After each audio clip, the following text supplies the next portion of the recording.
दोस्तों, इतिहास से हम सिर्फ प्रेरणा ले सकते हैं, लेकिन किसी प्रकार का निर्णय नहीं लिया जा सकता।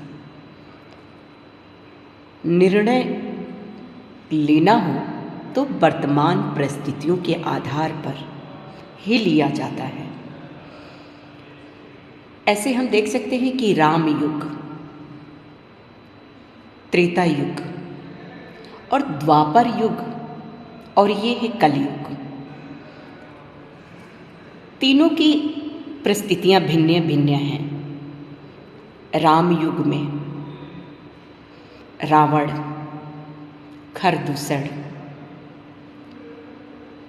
और सुग्रीव का भाई बाली, अन्य दूसरे राक्षस खलनायक थे। रावण तो महापंडित था, विद्वान था,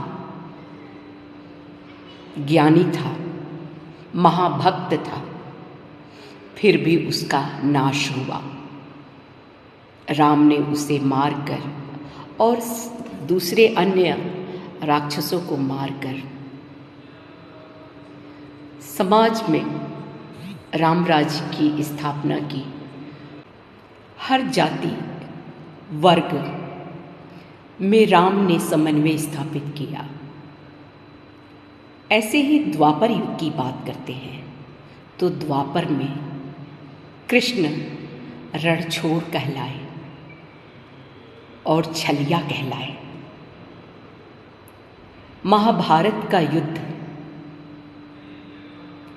छल से जीता गया। उसी तरह से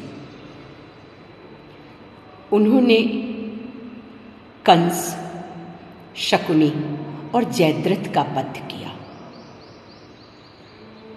जब बर्बरी से पूछा गया कि पूरे महाभारत के युद्ध को आपने देखा है, कौन लड़ रहा था, तो बर्बरीक ने कहा, कौन लड़ रहा था? कोई योद्धा नहीं लड़ रहे थे, सिर्फ कृष्ण लड़ रहे थे। जी हाँ, सिर्फ कृष्ण लड़ रहे थे।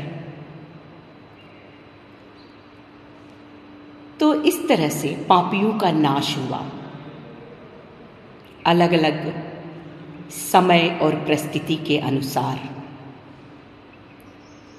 अभी कलयुग चल रहे हैं, जघन्य अपराध हो रहे हैं।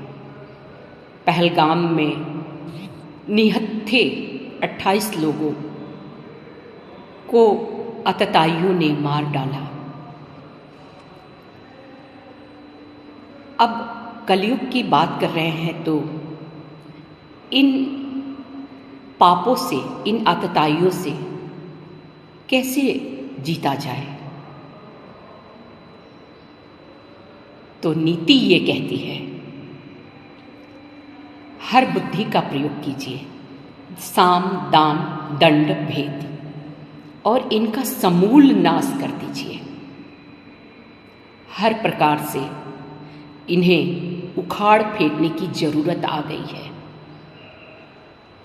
तो मैं यही आह्वान करना चाहूँगी कि सभी ऋग्वेद की उस लाइन को ध्यान रखें, साथ बोलो साथ चलो, तभी इस तरह के पाप हमारे समाज से और पापियों का नाश हो पाएगा।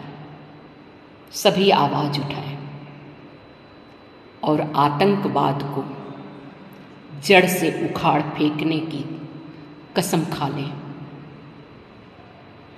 और वर्तमान के आधार पर निर्णय लेकर इनका नाश कर दिया जाए, तभी समाज सुरक्षित होगा।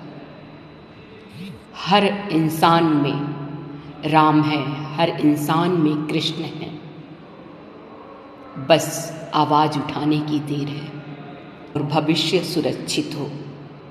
आने वाली पीढ़ी किसी डर में न रहे, किसी संशय में न जिए, किसी द्वंद्व में न जिए, खुली हवा में सांस ले और पूरा भारत उसका है। वो जहाँ जाना चाहे वहाँ स्वतंत्र होकर जाए। धन्यवाद मित्रों। मैं डॉक्टर सुनीता सिंह सुधा, वाराणसी से।